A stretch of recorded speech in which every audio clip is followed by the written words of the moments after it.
ആത്മകഥാ വിവാദത്തിനിടെ LDF സ്ഥാനാർത്ഥി P സരിന് vote അഭ്യർത്ഥിച്ച് P Jayarajan ഇന്ന് പാലക്കാട്ടെത്തും. ചേലക്കരയിലെയും വയനാട്ടിലെയും തെരഞ്ഞെടുപ്പ് അവസാനിച്ചതിനാൽ പാലക്കാട്ടെ UDF ക്യാമ്പിൽ സംസ്ഥാന നേതാക്കൾ അടക്കം ഇന്നു മുതൽ കൂടുതൽ സജീവമാകും. രാവിലെ ഗൃഹസമ്പർക്ക പരിപാടിയിലാണ് NDA സ്ഥാനാർത്ഥി. കൽപ്പാത്തി രഥോത്സവം ഇന്ന് രണ്ടാം ദിനമായതിനാൽ സ്ഥാനാർത്ഥികളും കൽപ്പാത്തിയിൽ സജീവമാകും. ആൽവിൻ തോമസ് ഉണ്ട് വിശദാംശങ്ങളുമായി. ആൽവിൻ, ഇനി 6 ദിവസമാണ് അവശേഷിക്കുന്നത്. ഇന്ന് പി ജയരാജൻ എത്തുന്നതാണ് ഏറ്റവും പ്രധാനപ്പെട്ട കാര്യമെന്നാണ് തോന്നുന്നത്. ഒപ്പം മറ്റ് ക്യാമ്പുകളിലെ മറ്റു മുന്നണികളിലെ പ്രചാരണ പരിപാടികൾ എങ്ങനെയൊക്കെയാണ്? അതിര സൂചിപ്പിച്ചതുപോലെ തന്നെ എല്ലാ കണ്ണുകളും ഇന്ന് LDF ക്യാമ്പിലേക്കാണ്. പ്രത്യേകിച്ച് ഈ ആത്മകഥാ രൂപത്തിൽ ഇറങ്ങിയ പി ജയരാജന് തലവേദനയായി മാറിയെന്ന ഒരു രൂപത്തിലിറങ്ങിയ ഒരു പുസ്തകം സംബന്ധിച്ചുള്ള ഒരു തർക്കങ്ങൾ നടക്കുന്നു. അതിൽ അദ്ദേഹം തള്ളിപ്പറയുമ്പോഴും അതിൽ അദ്ദേഹം കുറിച്ച വാചകം, സരിനെക്കുറിച്ച് കുറിച്ച വാചകം വളരെ ശ്രദ്ധേയമായിരുന്നു. ഒറ്റ രാത്രി കൊണ്ട് ഇരുട്ടി വെളുക്കും മുമ്പ് മറുകണ്ഠം ചാടിയ ഒരു സ്ഥാനാർത്ഥി എന്ന നിലയിലാണ് പി സരിനെ പാലക്കാട്ടെ LDF സ്ഥാനാർത്ഥിയെ ആ പുസ്തകത്തിൽ വിശേഷിപ്പിച്ചിരിക്കുന്നത്. ആ സ്ഥാനാർത്ഥിക്ക് വേണ്ടി പി ജയരാജൻ ഇന്ന് LDF ക്യാമ്പിലേക്ക് എത്തുന്നു. ആ സ്ഥാനാർത്ഥിക്ക് വോട്ട് അഭ്യർത്ഥിക്കുന്നതിനായി പി ജയരാജൻ ഇന്ന് പാലക്കാട്ടേക്ക് എത്തുന്നു. എല്ലാ കണ്ണുകളും ഇന്ന് ഈ LDF ക്യാമ്പിലേക്ക് തന്നെയാണ്. എന്തായിരിക്കാം അദ്ദേഹത്തിൻ്റെ കൂടുതൽ പ്രതികരണം എന്നുള്ളത് നമുക്ക് കണ്ടറിയേണ്ടതുണ്ട്. പി സരിൻ്റെ പ്രതികരണങ്ങൾ എന്താണെന്നുള്ളത് കൂടുതലായി കണ്ടറിയേണ്ടതുണ്ട്. ഏതായാലും LDF ക്യാമ്പിൽ ഇത്തരം ആശങ്കകളൊന്നുമില്ല എന്ന് തന്നെയാണ് അവർ പറയുന്നത്. കാര്യം പി ജയരാജൻ ഈ വിഷയത്തിൽ ഈ പുസ്തകത്തെ തള്ളി പറഞ്ഞിട്ടുണ്ട്. DC ബുക്സിനെതിരെ നിയമ നടപടിയുമായി അദ്ദേഹം മുന്നോട്ട് പോകുന്നുവെന്നും പറഞ്ഞിട്ടുണ്ട്. അതുകൊണ്ട് തന്നെ ഈ വിഷയത്തിൽ പി ജയരാജനെ വിശ്വാസത്തിലെടുത്തുകൊണ്ട് തന്നെയാണ് LDF മുന്നണി മുന്നോട്ട് പോകുന്നത്. തെരഞ്ഞെടുപ്പ് പ്രചാരണ പരിപാടികൾക്കായി വരുന്ന ദിവസങ്ങളിലൊക്കെയും LDFിൻ്റെ മുതിർന്ന നേതാക്കളൊക്കെയും പാലക്കാട്ടേക്ക് ക്യാമ്പ് ചെയ്യും എന്നുള്ളതാണ് നമുക്കറിയാൻ കഴിയുന്നത്. പാർട്ടി സംസ്ഥാന സെക്രട്ടറി MV ഗോവിന്ദൻ അടക്കം ഈ ദിവസങ്ങളിലേക്ക് എത്തിച്ചേരുമെന്ന് അറിയുന്നു. അടുത്ത 16-17 തീയതികളിലായി മുഖ്യമന്ത്രിയുടെ പരിപാടിയും 2 ദിവസമായി പാലക്കാട്ടേക്ക് ഷെഡ്യൂൾ ചെയ്തിട്ടുണ്ട്. അതുകൊണ്ട് മുഖ്യമന്ത്രിയും പാലക്കാട്ടേക്ക് എത്തുന്നുണ്ട് എന്നുള്ളതാണ് LDF ക്യാമ്പിലെ വിശേഷങ്ങൾ ഉള്ളത്.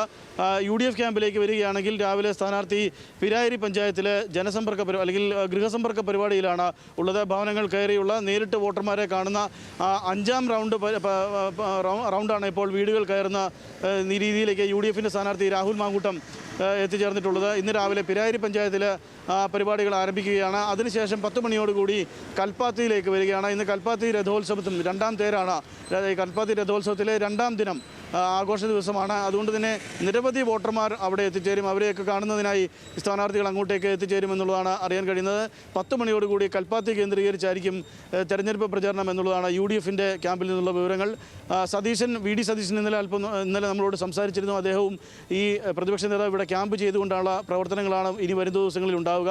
കൂടുതൽ നേതാക്കൾ വയനാട്ടിലെയും ചേലക്കരയും കേന്ദ്രീകരിച്ചിരുന്ന കൂടുതൽ കോൺഗ്രസിൻ്റെയും UDFിൻ്റെയും നേതാക്കൾ ഇങ്ങോട്ടേക്ക് ഈ വരും ദിവസങ്ങളിൽ എത്തിച്ചേരുമെന്നുള്ളതും അദ്ദേഹം അറിയിച്ചിരുന്നു. ഈ തെരഞ്ഞെടുപ്പ് പോളിംഗ് ശതമാനം കുറഞ്ഞതിൽ, വയനാട്ടിൽ പോളിംഗ് ശതമാനം കുറഞ്ഞതിൽ ആശങ്ക അവർക്കില്ല എന്ന് തന്നെയാണ് പ്രതിപക്ഷ നേതാവ് ഇന്നലെ ഊന്നി പറഞ്ഞത്. അവിടെ ചേലക്കരയിൽ ജയിച്ചു കയറാൻ കഴിയുമോ, 5000-ന് താഴെ അല്ലെങ്കിൽ 3000-നിടയിലുള്ള വോട്ടിന് ജയിച്ചു കയറാൻ കഴിയുമെന്നുള്ള ആത്മവിശ്വാസം അദ്ദേഹം പ്രകടിപ്പിക്കുന്നുണ്ട്. UDF ക്യാമ്പ് അങ്ങനെ സജീവമാകുമ്പോൾ NDA ക്യാമ്പിലേക്ക് വരികയാണെങ്കിൽ കൃഷ്ണകുമാർ സ്ഥാനാർത്ഥി ഇന്ന് രാവിലെ നൂറണി മേഖലയിലാണ്. അതായത് പാലക്കാട് ടൗൺ ആയ നൂറണി മേഖലയിലാണ് ഇന്ന് ഗൃഹസമ്പർക്ക പരിപാടിയിലുള്ളത്. രാവിലെ അതിനുശേഷം 10 മണിയോടുകൂടി കൽപ്പാത്തിയിലേക്ക് അദ്ദേഹവും എത്തിച്ചേരും. ഇന്ന് ഈ രഥോത്സവം നടക്കുന്ന 2ാം ദിനം കൽപ്പാത്തി കേന്ദ്രീകരിച്ചുള്ള പ്രചാരണ പരിപാടികളിലേക്കാണ് ഈ NDA സ്ഥാനാർത്ഥിയും പോകുന്നത്. വരും ദിവസങ്ങളിൽ NDAക്ക് വേണ്ടിയും ദേശീയ നേതാക്കൾ ഇങ്ങോട്ടേക്ക് എത്തും എന്ന് തന്നെയാണ് നമുക്ക് അറിയാൻ കഴിയുന്നത്. ഏതായാലും വരുന്ന 6 ദിവസം കൊടുമ്പിരി കൊണ്ട പ്രചരണം പാലക്കാട്ടേക്ക് നടക്കുമെന്നുള്ളത് ഉറപ്പാണ്. കാര്യം 3 മുന്നണികളുടെയും നേതാക്കന്മാരുൾപ്പെടെയുള്ള ആളുകൾ ഇങ്ങോട്ടേക്ക് എത്തിച്ചേർന്നാൽ സ്വാഭാവികമായും ഈ 6 ദിനം വലിയ പ്രചരണങ്ങൾ നമുക്ക് കാണേണ്ടി വരും.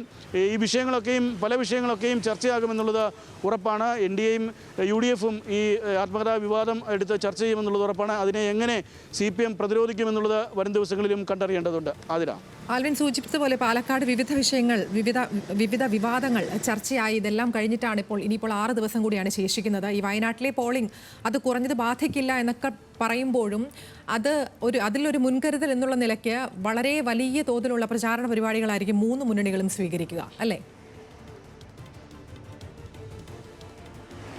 നിശ്ചയമായും അവർ ഇന്നലെ വി ഡി സതീശൻ തന്നെ അങ്ങനെ പറയുകയുണ്ടായി. കാര്യം ആ പോളിംഗ് ശതമാനം കുറഞ്ഞത് വളരെ കൃത്യമായി തന്നെ പരിശോധിക്കും. തങ്ങളുടെ സ്ക്വാഡ് വർക്ക് നടത്തിയ ടീമുകളിൽ നിന്ന് കണക്കെടുത്തുകൊണ്ട് കൃത്യമായ ഒരു പരിശോധന നടത്തുമെന്നുള്ളത് അദ്ദേഹം പറഞ്ഞിരുന്നു.